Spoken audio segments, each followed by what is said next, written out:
PNT linha serviço makatu halo prevenção ba grupo no jovens sira nebe halo violência no laos atu limita fali serviço jornalista niang.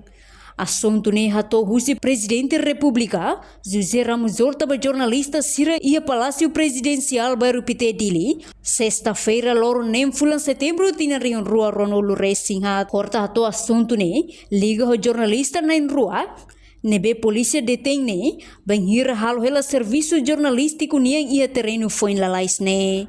Tuir Horta, Timor-Leste ne nação democrático, no Constituição mos garantia serviço jornalístico niang com a liberdade de imprensa no expressão e artigo hatnolo Racing ida KRDTL. Portanto, PNT linha serviço do controle no evita grupos jovens siranebe, hal violência, laos babok fala liberdade de imprensa. Além de chefe de Estado mos informa onaba comandante geral atu labele impeditan serviço jornalista niang ia terreno. Até teve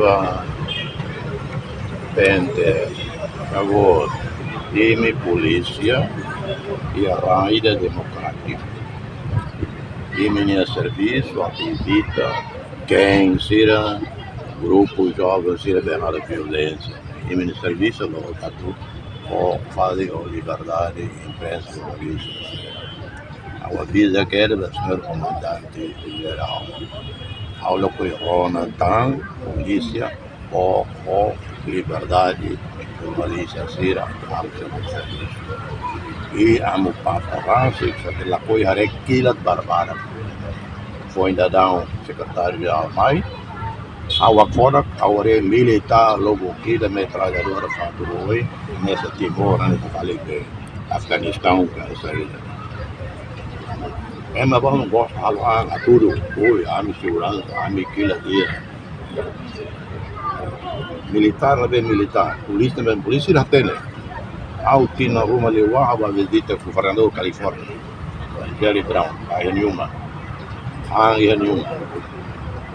Sai, a mata jantar, minha raça do Lori Hau, hotel basic, minha residência, palácio.